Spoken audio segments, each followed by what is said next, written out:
All right, Jillian, welcome back to the ManTalk Show. How are you doing today? I'm doing well. Thank you so much for having me. Congrats on New York Times bestselling list. What a huge accomplishment. Thank you. I appreciate that. How are you feeling about the book and how well it's been doing? It feels great. It always feels pretty amazing when you pour your heart and soul and everything into something and it's received well, Yeah, it feels really good. It feels really good. I think there's a there's a special kind of acknowledgement that, like, if you've written a book and published it, you know the pangs of that. And so from it the is outside, not it's for like, the faint of heart. Right. From the outside, it's like, oh yeah, that was probably a hard endeavor. And then, if you go through it, you're like, this is some shit that people just, you got to live it to get it. You have to live it to get it. It's definitely one of the hardest things I've ever done. It's definitely it might be the hardest thing I've ever accomplished. Let's just put it that way. I get that. Yeah. Well, let's dive straight in. I want to start a little broad. I know last time that we talked, we had some really great conversations that people really enjoyed. We talked about some hard subjects around relationship and the shifting dynamics of relationships. What would you say is happening to relationships in the Western world? And why do you think, and I'm making a presupposition, a sort of prejudgment here, but why do you think that men and women are so dissatisfied with them? There seems to be a lot of frustration and a lot of dissatisfaction around relationships, around dating. What's happened? Oh, I don't even know where to begin because there's so much to talk about. Well, one thing is social media. There's like this interesting self-involvement that's happening where, someone will share something on social media and all the women will say, yes, of course. You see, of course he did it that way. Like, men are this way. And then the men will look at it and say, dude, of course he did that. What else was he going to do? So there's just so much divisiveness between men and women right now. And I think that social media is sort of feeding it because you're looking at one clip, one thing, and then people are all inserting their opinions. And so I think that actually is feeding the monster in terms of men and women having sort of clinging to these beliefs about the gender, who they date, whoever they date, and creating these sort of limiting beliefs. One thing that I also want to say is dating has never been easy.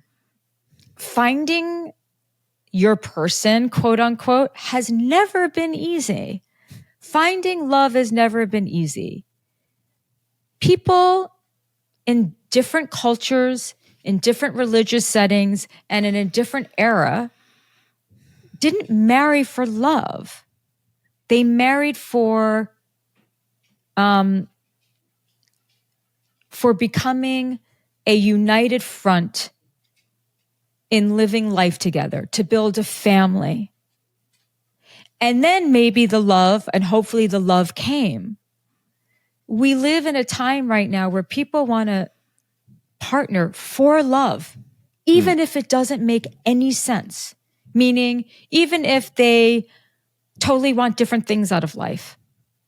Even if they have no idea or have never put any thought into how they're going to live with this person long term, or given any thought to what a relationship actually means to them, versus just someone who you are going to love and be loved by, as opposed to what really goes into a long-term relationship to make it.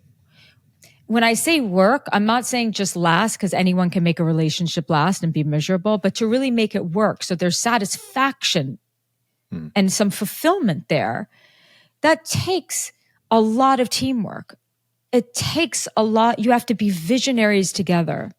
So I think that, to answer your question, a lot of people are wanting a relationship under the framework of romanticism versus the framework of, does this actually work? Do we make sense?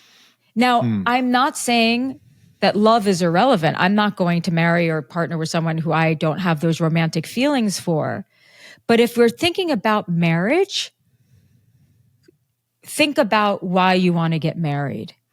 And the answers for people will be very different, because for certain cultures, it's because that's what you do, because the value system is in the family, versus I want to get married because that's what I'm supposed to do. I want to get married because I'm going to be insecure if I'm not married, or no one's going to ever want me. All these other things. So that, I think, is really at the root of it. Do you think that, I mean, I think that relationships, and specifically marriage, but relationships in general, they kind of served a broader function and purpose, you know? And Yes. it seems like there's kind of been this the sort of degrading or stripping out of the purpose and the function of relationship. And maybe that's kind of a logical way of saying it, but it did serve a purpose and a function. And do you think that not having that has hindered relationships? Do you think that people should enter into a relationship really being cognizant of having a broader purpose for marriage, for a relationship outside of just love? Like, yes, you know, I think what we're really asking is like, do you think love is enough? You know, no, yes, or do we need something else? Exactly. So there's a couple of things. One is, let's talk about the purpose of a relationship. For me, the first one that kind of comes to mind, the lowest hanging fruit, is that we are not supposed to be alone. We're not supposed to be alone. We don't actually do well alone. Now, but we could also have amazing community. But unfortunately, especially in American culture, the community has been declining a lot in the last 30 years or so. But first and foremost, a relationship is so that you're not going to be alone. A relationship also is, so let's get to the second point, which is, I think everyone assigns a meaning to relationship, and it's their own personal meaning. But I do think, to answer your question, if someone is wanting a long-term relationship, if they're wanting life partnership, whether that's in the form of marriage or you don't have that legality there, ask yourself why and what that relationship is actually going to stand for. I think it's an incredibly important conversation to have with oneself and with the other. Love is not enough. Love has never been enough, ever, to sustain a relationship. But love is relevant. It's not irrelevant. It's just not enough. It seems like that's almost the point or the message in Romeo and Juliet. You know, it's like the core function of that dynamic is just like, it's just about love. And it's kind of this, it's almost like a hysteria, you know, and there's a lot of complexities about class and not being able to be together. And, you know, all it's like forbidden, you know, verboten love. Yes. But I think in many ways, what you're saying is right, is that there should be some other aim or some other purpose that coincides with love, whether it's, you know, you're like, I mean, I have kids now, and it's such a huge sacrifice, and there's in a beautiful way, you know, in a really wonderful way. And it shaped me in ways that I could never have guessed. And I think that it serves this purpose of teaching something very deep about the meaning of sacrifice, of actually having to sacrifice yourself for others, you know, for others that need you, for others that, you know, require you to take care of them. And it feels a little bit like we've lost a connection to that. You know, it's like there's this turning inwards towards, I don't want to say selfishness, because I don't think that that's necessarily it, but it's almost like the relationship isn't about we, it's about me.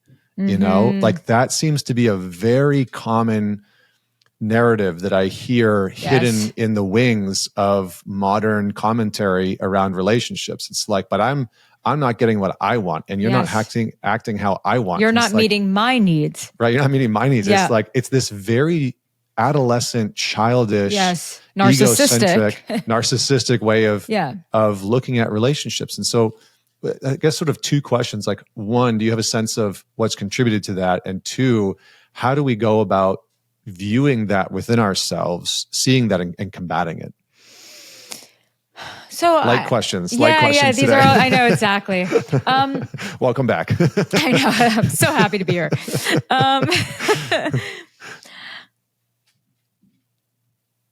As people are doing more with the presence of social media and people like myself and you and other amazing people, and also some not so amazing maybe people on social media, but all giving their expert advice and some not so expert advice on relationships. People now are the beauty of that is that people now are kind of reflecting on relationships and needs and, buzzwords like needs and boundaries and communication in a way that was not, this is all very new. 10 years ago, this was not happening at all. Like this wasn't happening unless you were, very much in the therapy world or the psychology world, but the average person was not consuming this, right, kind of content. It wasn't available. So, and what's happening is a lot of people, when they are heartbroken or a relationship doesn't work out, they feel betrayed in some way. They feel like they feel hurt. And so what they do, understandably, is start to reflect on, well, what are my needs and are my needs being met? And that's a very important narrative because I've worked with a lot of people who do not advocate for their needs in relationships. So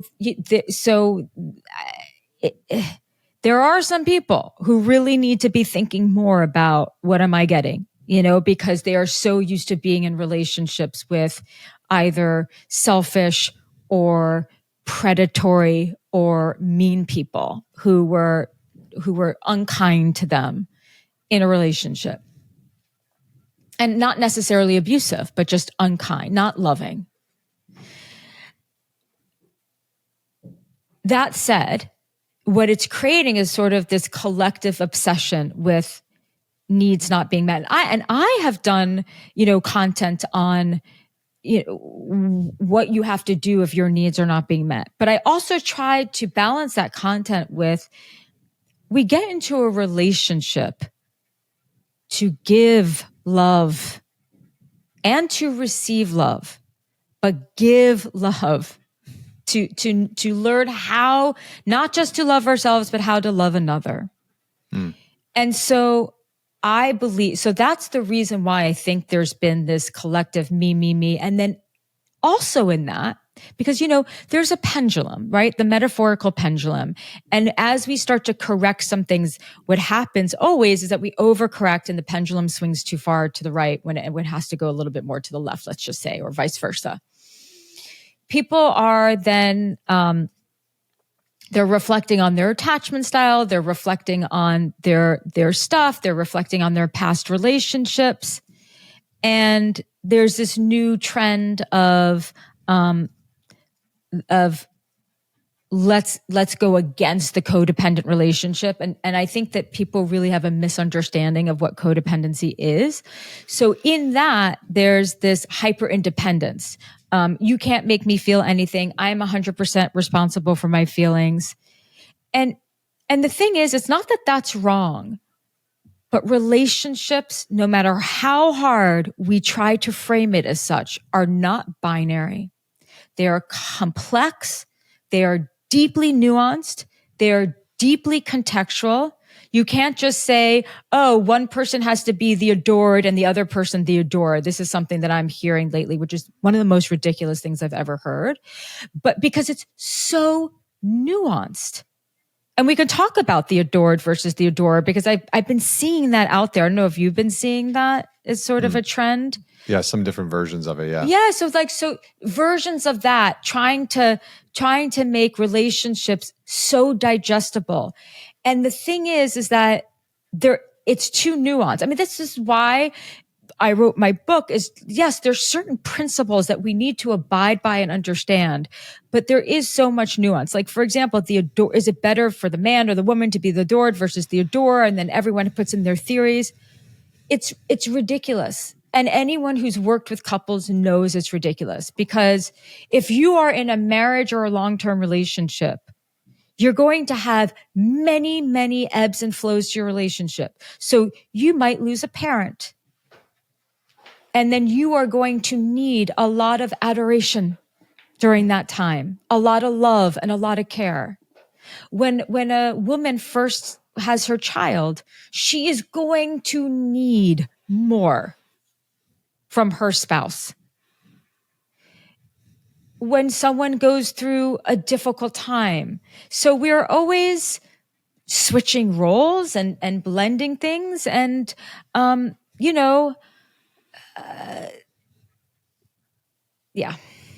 Yeah, I mean, I think you're hitting on something very important, which is that healthy, secure relationships, they ebb and flow in that who needs more, and there's a give and take and a balance, and who needs to be adored more in certain moments or praised more and given to more. And that should shift, naturally with what's going on in people's lives. And I think when couples get stuck in a kind of like needs stalemate, of like, well, you're not meeting my needs, and so I'm not going to meet your needs. No, that's called a transaction.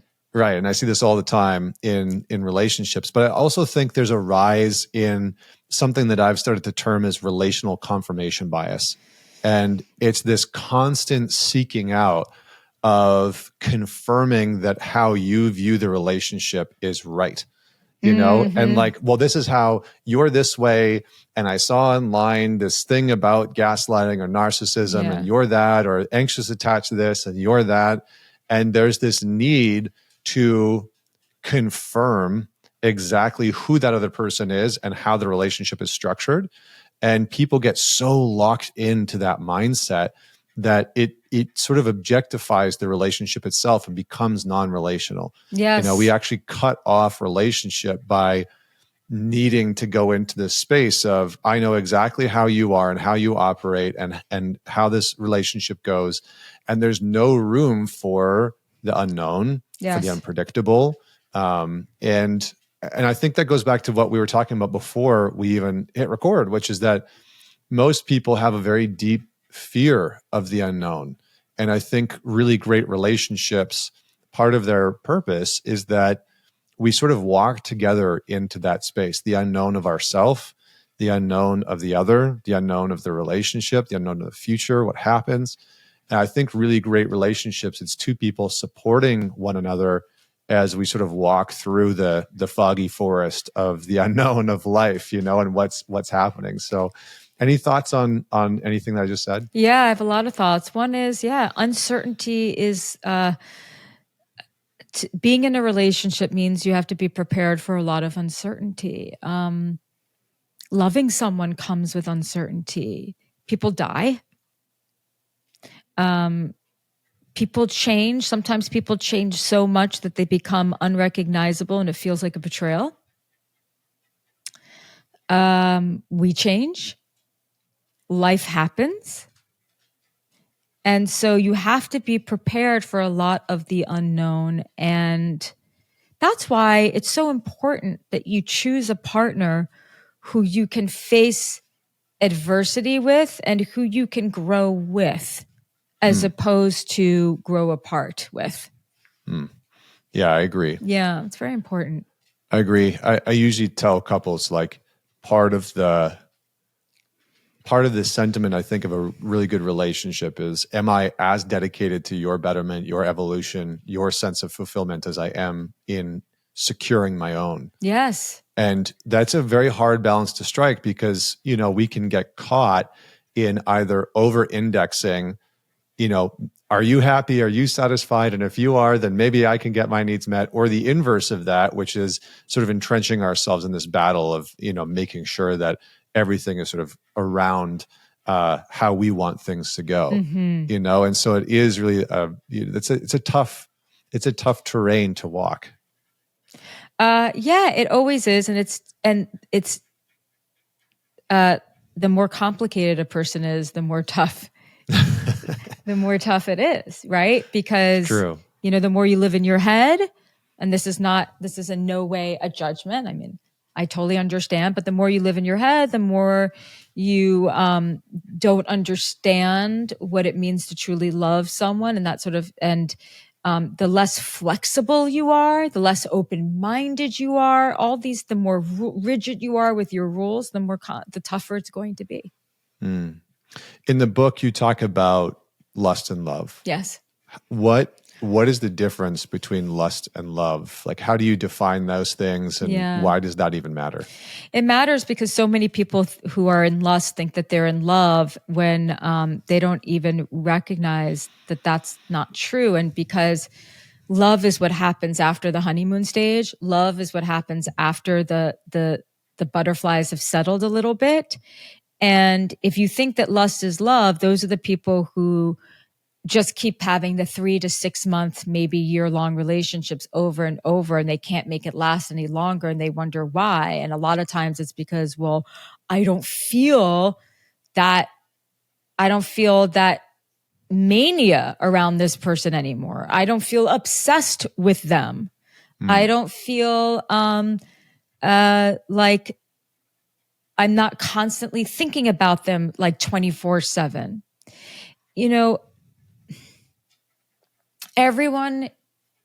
Every human being, and my belief is that we're always seeking oneness. Like, we want to feel this sense of completion. And I think that it's because we come onto this earth and we forget that we are already whole, and we feel incredibly fragmented, and we're always seeking oneness. And we find oneness. Some people find it with their spiritual beliefs. Some people find oneness during some sort of romantic encounter, listening to music, connecting with nature. And so we're always seeking oneness. And then we meet someone and we think they're amazing. We don't know them at all.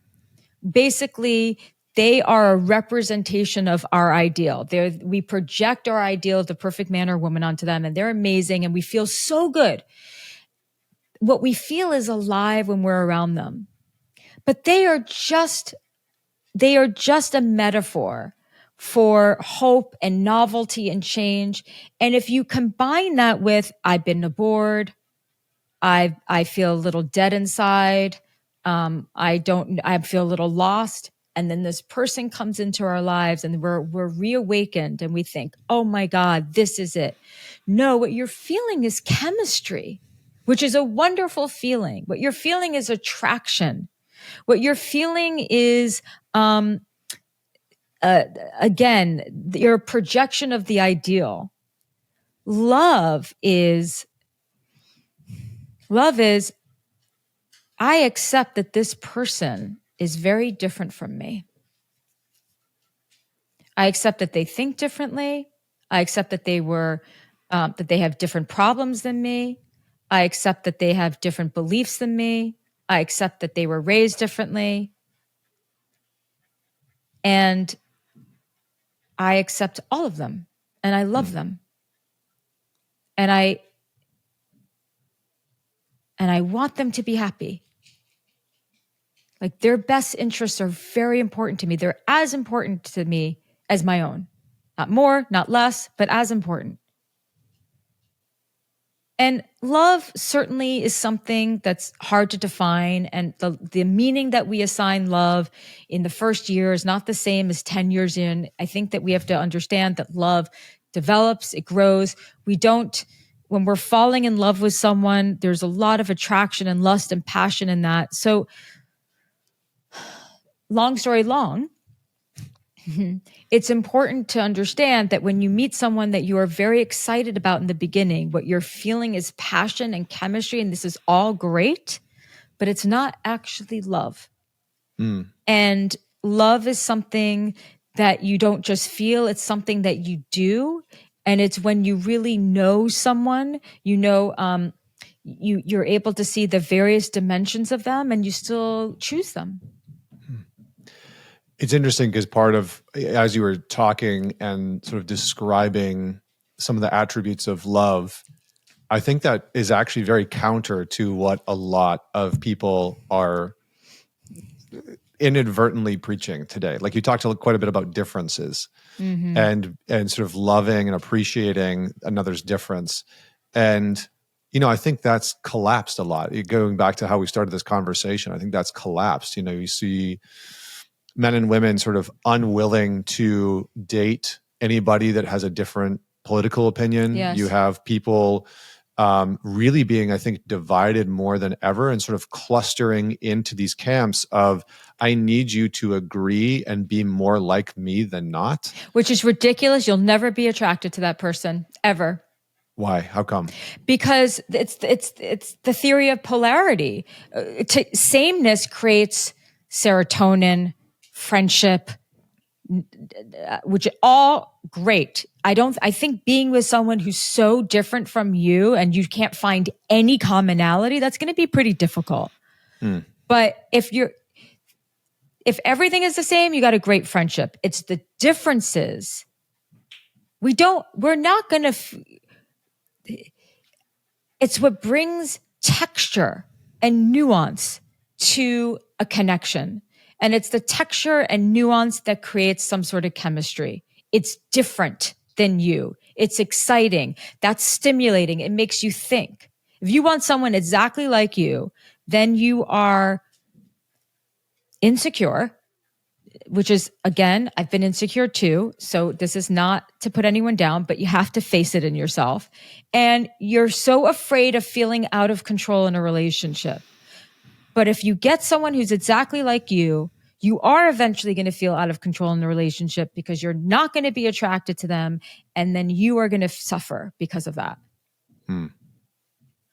So differences are incredibly important.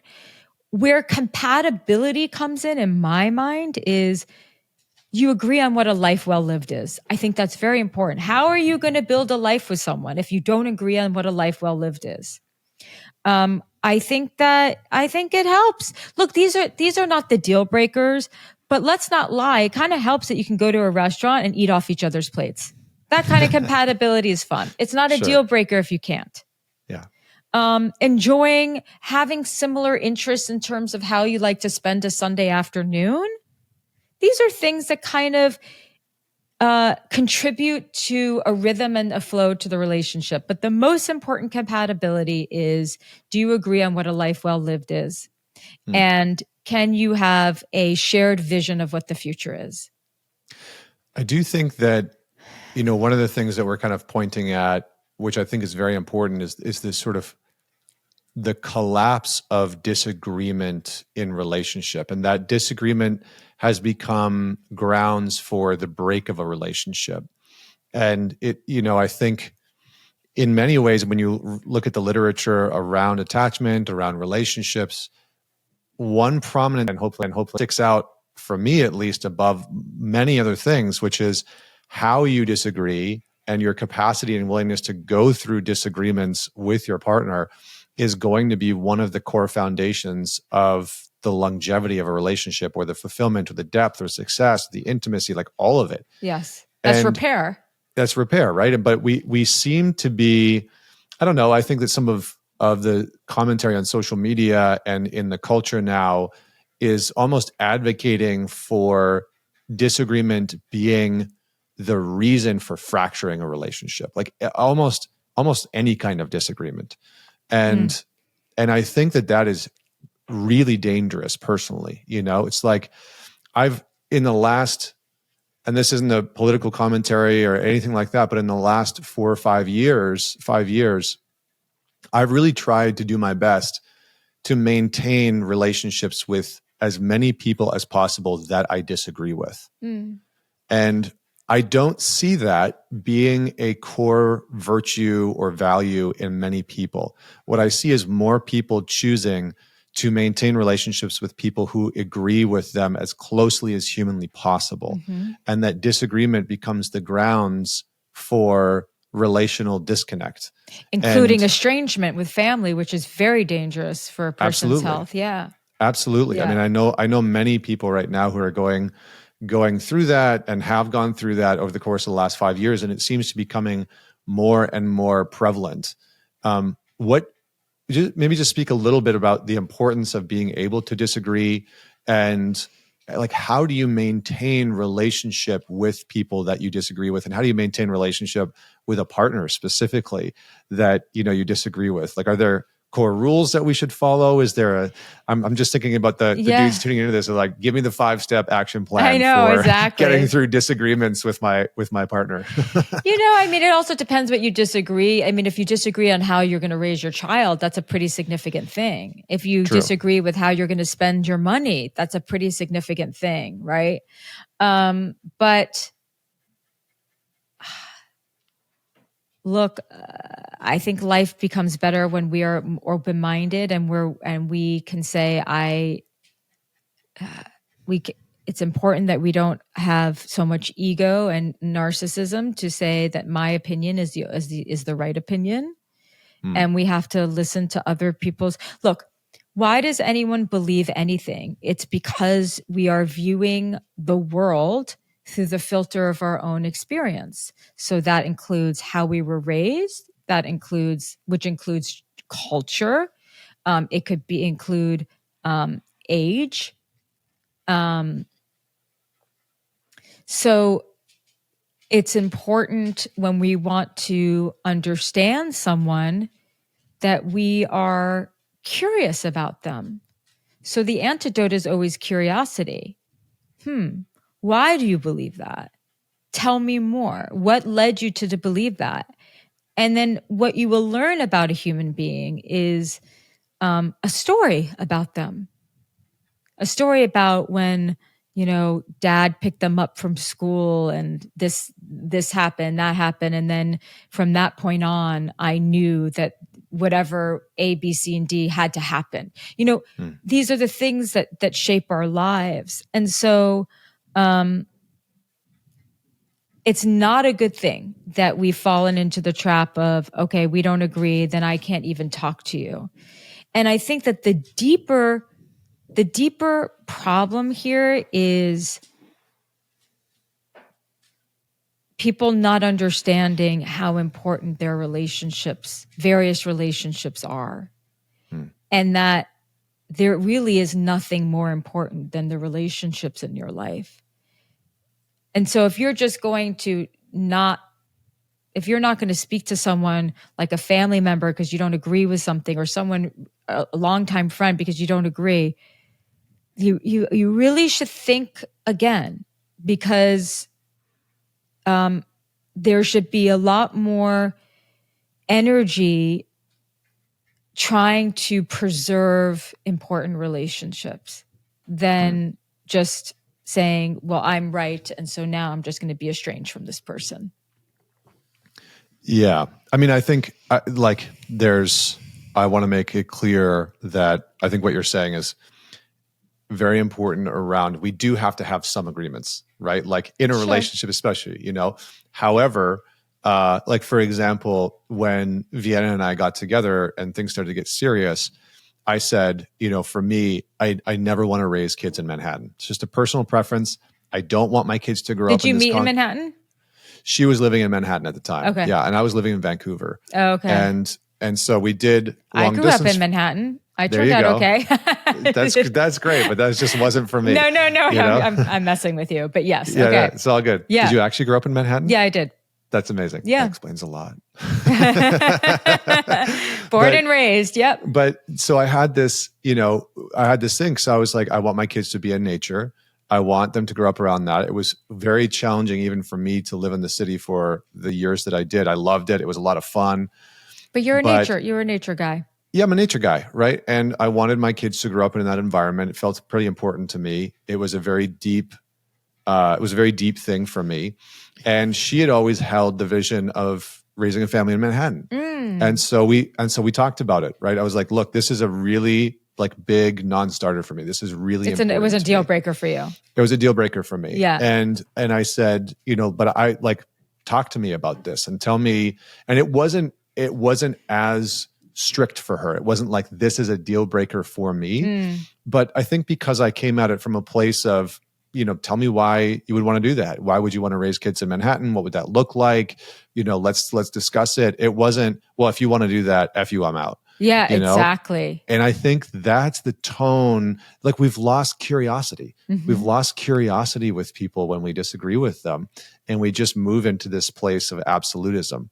And I think that in relationships is so damaging, and it's disappointing. It's very damaging, disappointing. It's like with red flags. Like, certain red flags have to be an absolute. If you notice someone being violent, yes, that has to be an absolute. But other things, when you're like, oh, they're talking about their ex, just ask them, talk to them about it, and then see what comes out of it. I mean, look, you had that deal breaker, and look, you guys are married. So, I couldn't agree with you more. It's really incredibly important, and people have just, with all my respect, I think that we all just need to get a little bit off our high horses. Yeah. Fair. Yeah. Let's come back to the conversation about lust, because I don't want to move away from that. Yeah.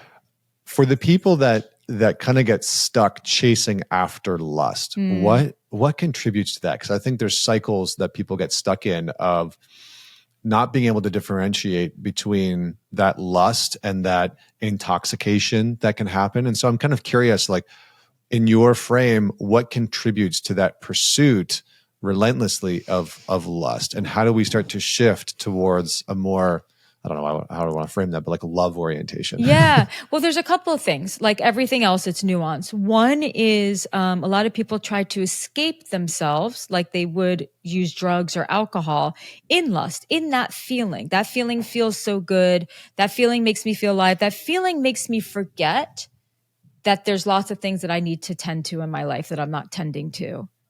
So we tend to escape ourselves from that. It's immature. I mean, let's just call it what it is. It's sort of a teenage way to approach it. It's, look, it feels really good. It's a great feeling. And we need to be able to transition it into more love, right? A lot of people pursue it because that's what we've been taught in film and literature and television, that is how it's supposed to feel. It's supposed to register to your nervous system as very imbalanced. All these hormones are being produced. There's a lot of cortisol. There's a lot of dopamine. And if we're someone who has a proclivity to chase dopamine, right? To chase that excitement, to chase that adrenaline, again, people who are anxious or depressed or don't really know much about love, like they will chase that. And because we think that feeling is what it's supposed to be. Sometimes also it's validation. If I can get this person, then somehow I'm good enough. Then I'm validated. For some people, like men, it's a conquest. So I'm going to keep going, and then try to get this person. It's almost unconscious and biological. But most of the time we pursue it because it feels good and exciting, and it's novel, and it's uncertain, and it's stirring up all these emotions inside, until for some people it goes over the edge to dysregulation, mania, limerence, feeling like you can't live without this person, feeling stressed out. They don't like you very much, or they're not treating you like they like you very much. And then you think that this is what love is, and it's not. Do you think that some people have to go through lust to get to love?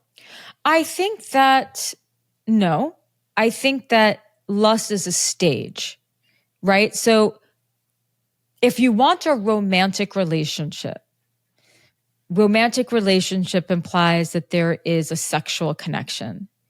So you have to have chemistry. That chemistry in the beginning is sort of the lusty phase of things. But you can also say, oh, like, yeah, I'm in that stage. Like I want people to build the self-awareness of, like, I'm in that stage where it's very exciting. I would even love it for people to talk about it with each other. Yeah, we're in that stage where everything is great. It's fun, but let's talk about some practical stuff too, to see if this is something that's really going to work. But it's also a conference. It's called processing your enthusiasm. You can have that conversation with yourself where it's like, oh, I'm feeling this, I'm feeling that. why might I feel so out of control? Okay, well, there's lots of different reasons why you feel out of control. One is maybe because you don't actually see your value, and you're trying to find your value through this person. Another one is, are you unconsciously projecting your ideal? This is what happens. This is what I see happen all the time. I've experienced it too, from both sides. You project your ideal onto the other person.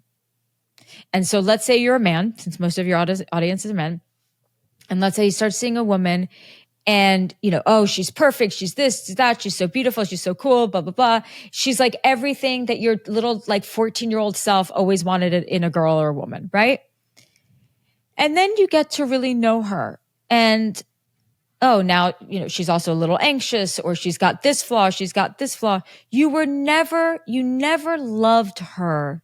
You were obsessed with your ideal. You were in lust with your ideal. And then what happens? She becomes the fallen hero or heroine because she falls off the pedestal. And then you want nothing to do with her. So you start to pull away and you start to shut down. That is someone who needs help understanding what love actually is, and probably needs more help than that. But this is what people are doing on some level all the time. When you love someone, you love them in their totality, their nuance, their quirks, their shortcomings, their depth.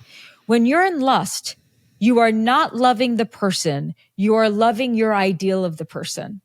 And it is very fun, but you can balance it with some self-awareness, but most people are not self-aware in that stage. Does that clarify? Yeah. I mean, it's like, we were joking around about the stud muffin before. Yes. Before we hit record, it's almost like the stud muffin effect. I think because, and this is what a funny word to I use, know. but we're gonna use it anyways, just for comedic sake. Because I think, what did I ask you before? Have you ever chased the stud muffin, or gone through a stud muffin phase? I don't even know what the stud muffin, because I think that we were saying that the stud muffin is, everyone has a different idea of what a stud muffin is. Yeah. And I think one person's stud muffin is another person's, not so stud muffin. Right. Like gargoyle. Yeah, exactly. But I think is what you're talking about is that we all have this image of the person that we subconsciously or unconsciously think would be the perfect partner. Yeah. And lust is when we continue to project that onto people, or think that person is going to fulfill that perfect version that we have stored somewhere inside of us. And then they can never really meet that. I mean, this is kind of like when back in the day, pickup artists, had this whole method.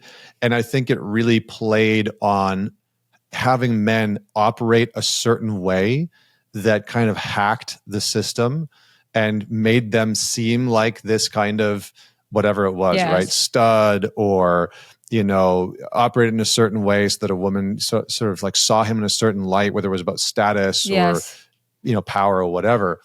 And it was kind of infiltrating that system, right? That we all have this part of us that wants the, quote unquote, perfect partner. So would you say that lust is when we are in pursuit of the perfect partner and don't want to deal with the flaws of others? Not necessarily. I think lust is just a natural stage of when we feel a lot of chemicals and we're very attracted to someone. But I think that lust, we just have to realize that lust is just a stage, but the pursuit of that feeling, you have to be careful of. And I'd be curious to know your thoughts, but upon deeper thought, I think men do this more than women. I think men project the ideal onto partners. Both men and women do it, but I think men might do it a little bit more. What do you think? I think that men likely do it more consciously, and for women, it's much more inadvertent. Oh, I don't agree. Tell me why. Because I think that oftentimes we're easier to be enamored with a woman. Like we can be enamored quite quickly with women. And it's not to say that women can't do that either. But I think there's a disconnect between, for me personally, when I see a lot of what the dating content out there that women are putting out and that women are giving to other women, there's a disconnect between oftentimes what women say and what women go for. And so I think there's a disconnect between women end up lusting after the man that they say they don't want. Mm-hmm. And so I think that's the unconscious, whereas men end up lusting after the women that they say they want that they don't think they can have. Interesting. But I also think that men lust after the woman who he's decided is his ideal woman. And then once she becomes real, he doesn't want her anymore. I agree, but I think that's what I'm saying is that in his mind, it's like, this is the ideal woman that I want, but it's bred out of my own insecurity, and I don't actually think that I can attain her or be with her. Yes. And so there's this like elusiveness and so they're pursuing the image actively, Mm-hmm. where I think for women it's the inverse of that, where they're unconsciously pursuing something that they think that they don't want. Yeah. I mean, this might be another conversation, but Yeah, we might have to go deeper. We might have to do like a whole other conversation in that. Right. We're going to do a pod. I'll tell you why. I'll share one piece, because have you ever heard of the book A Billion Wicked Thoughts? Yes. Yeah. And so I think, some of that data in there talking about, and you look at like a lot of romance novels about women that are geared towards women, it's often portraying this version of a man that socially women say they are not attracted to. Such as like the super powerful, kind of monster-like, a little psychopathic. Yeah, a little dangerous. A little more than a little dangerous, and so... So she says she doesn't want him, but actually that's who she chooses.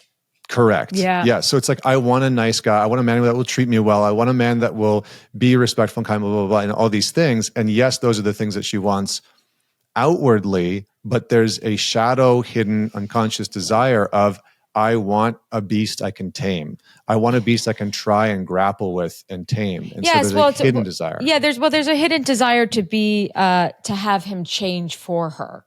Yes, for sure. Well, first of all, no woman wants a nice guy. Why not? Well, because nice guys are the most manipulative. They're the meanest. Let me just do everything that you say, but I'm going to grow a whole lot of resentment towards you. Right. Yeah. What you want, and I think what women really want, is a kind man, who is a generous man. And that's because he's giving from a place of generosity, not from a place of insecurity. She wants a good man. There's a very big difference between a good man and a nice man. Okay. Say more.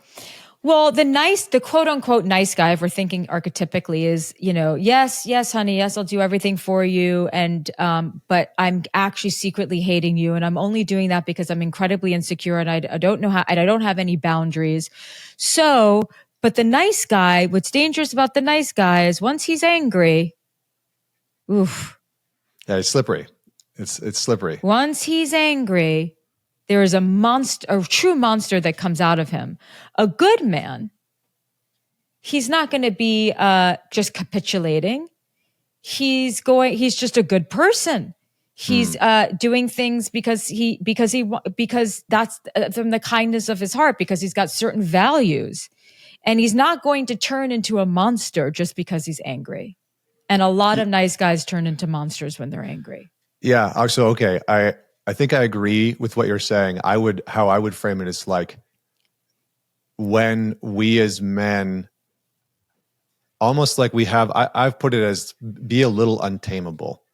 Like, you have to have this part that is a little untamed, and that you're connected to, you're in touch with, and you have some restraint over it, right? It's not like this wild, destruction causing, havoc inducing, drug doing part of you, but there's a part of you that is good, is kind, is all the things that you've described, but there's a part of you that's also a little bit wild that your partner cannot wrangle under control.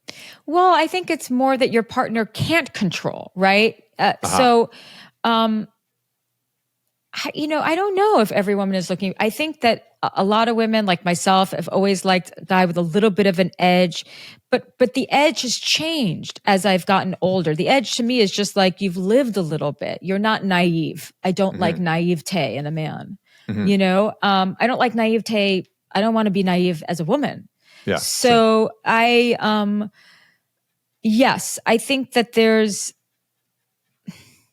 you know, because we associate masculinity with something like, with sometimes of untameable. But here's the thing. I think at the end of the day, what women want is, or at least healthy women want, is a man who can, who is in touch with his feelings, who can be in touch with himself emotionally.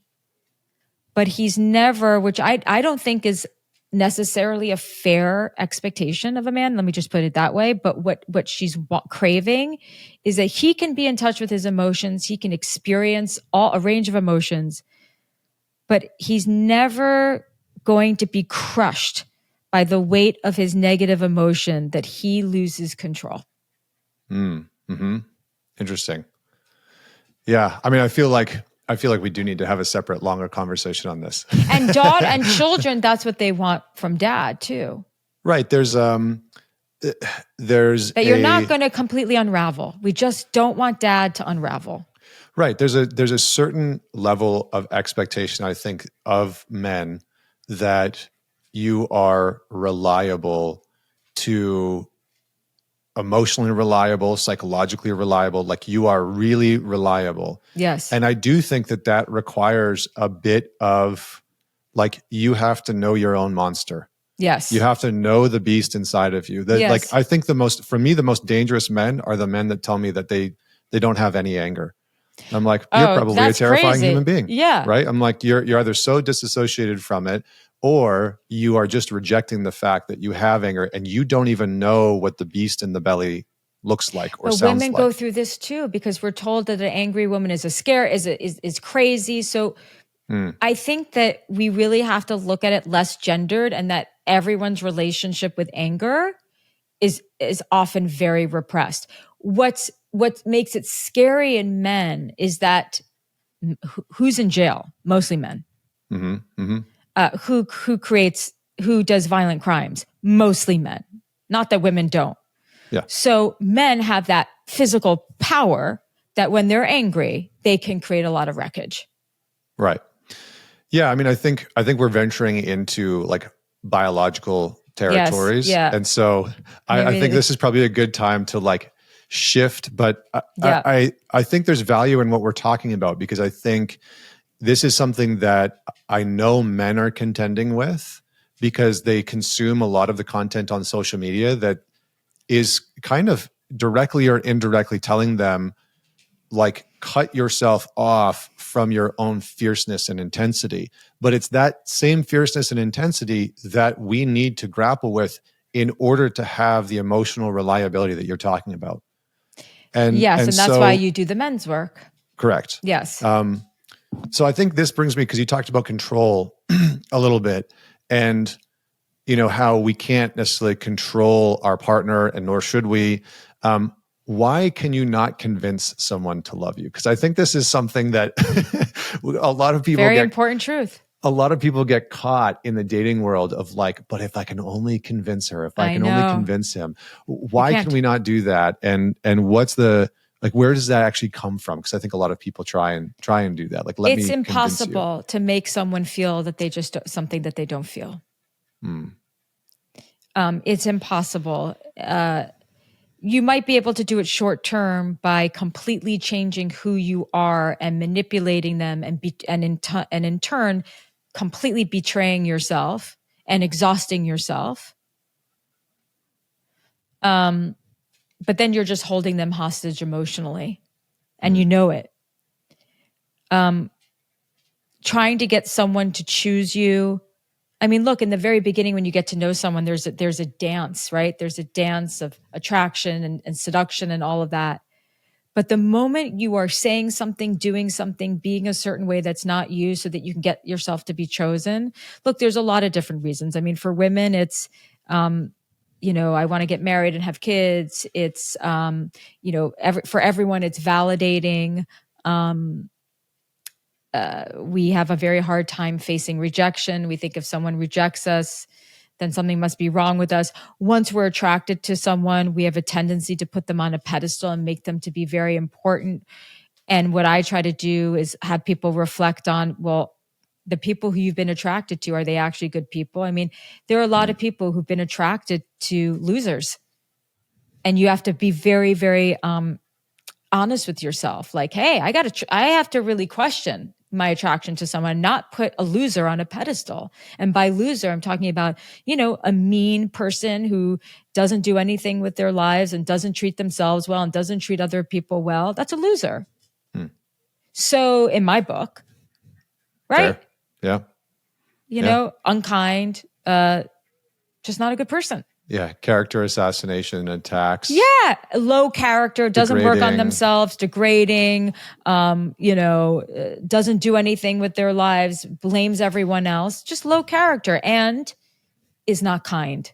Maybe even abusive to the people in their lives. Losers. So, I mean, there's just no other way to really describe that, right? Yeah. What happens? Let me ask you a more direct question, because I think this will help inform a lot of the men, because a lot of the guys that are nice guys or that are in codependent relationships, what happens for a woman when a man is actively trying to convince her to love him or to meet his needs? Because I see this a lot in men. They're trying to convince their wife, their girlfriend to love them, to show up for them. And it's a lot of like, here's how I'm worthy. Here's why you should love me. Here's why you should meet my needs. It's very linear and logical. Right, but women do it too. Correct. Sure. Yes. And it's a turnoff for everyone. And the reason why is because we can feel that person isn't confident. We can feel that person doesn't love themselves. We can feel that that they are maneuvering from a place of insecurity rather than a place, it doesn't feel genuine. And we tend to be attracted more to people who have a sense of self and a sense of autonomy. And the moment you are desperate to convince someone to love you, you are forfeiting your autonomy, because you are just, you're jumping through hoops to be enough for someone. And it is the law of the land that you cannot convince someone to love you. There is a big difference between fighting for your relationship. Let's just say this is a long-term partnership. There is a difference between fighting for your relationship and fighting to be enough for someone. And fighting for your relationship is, we're having a hard time. Really want to work on this. I want to work on myself. I want to work on our communication skills. You're too important to me. Our relationship is too important to me. Fighting to be enough for someone is like a chronic, let me try to convince this person to love me. And the only one who that really hurts is yourself. It's a horrible feeling. How do we shift out of that behavior? Because I think for a lot of guys, I mean, for a lot of people in general, but again, it's a man talk show. Yeah. For a lot of the men that I see, it's a big challenge for them, because there's this, I have to prove myself. I want you to meet my needs, but I don't necessarily always know how to communicate that and like what they are, or, there's a lot of trying to convince that unfolds. Look at the change I'm making, because a lot of the times things will get bad in a relationship, and then a woman will say, if you don't change, then, or if this doesn't change, then I'm out of here. And so then guys are like, oh shit, I'm on the back foot. Like, look at all the stuff that I'm doing to change. Let me try and show you and convince you. So how do we shift out of that behavior? What does it require of us? Do you want to change for you? Do you see the value? If because we're talking about change, like, she's giving some sort of ultimatum. Do you see the value in what it is that she's asking you to do? Do you believe it? Do you believe that this is a change that you need to make? Or are you just doing it because you're afraid? Or can you be honest with yourself that what it is that she's asking you to do differently is something that you really need to do differently? It's a tough dance. It's a very tough dance. Because did you ever watch any of the the BBC Planet Earth movies? Yeah, back in the sure. Yeah. Lots of them. What just came to my mind is the image of those birds, and the guy and the male bird has got the plumage up and he's dancing around, and doing the thing, and he's got the hood up and there's all the colorful plumage. And I think sometimes we as men, directly or indirectly, whether it's conscious or not, we sort of feel this pressure to do that, to prove ourselves in some capacity. And this is what I like to tell women who date men all the time, and how much that men don't feel enough either. It's not just the women with their insecurity. Men have tons of insecurities that they bring to a relationship. And everyone in a relationship, in these relationships, are just trying to be enough for the other person. So maybe what is required of that man is to say to her, I'm trying my hardest to be enough for you. And I feel like nothing I'm doing is good enough, but I'm really trying. Can you see this? Can you feel it? So it's vulnerability. It's very, very, very important that men start to train themselves to become more vulnerable in their relationships, to express that kind of truth. Because saying the truth when it's hard is always vulnerable. But it's super important that men are able to start telling the truth in their relationships.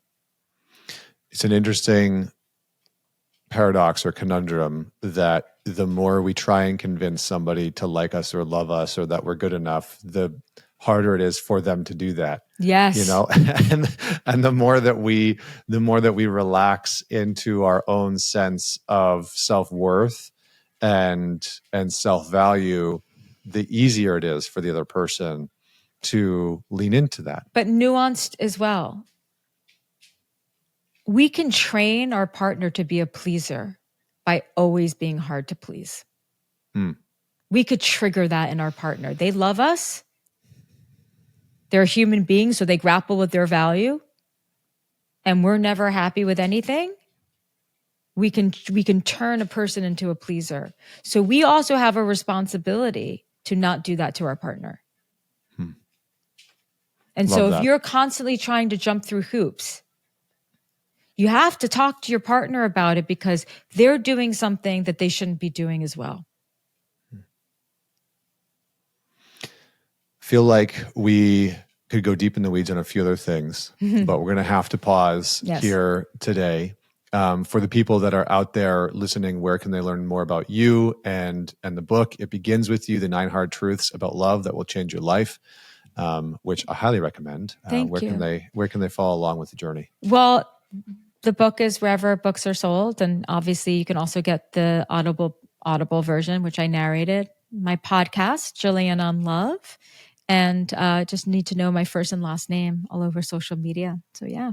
Beauty. Well, we'll have the links for all that in the show notes. Don't forget to man it forward, team. This is probably something that would be good for you to listen with a friend or maybe your partner and have some good dialogue and conversation about it.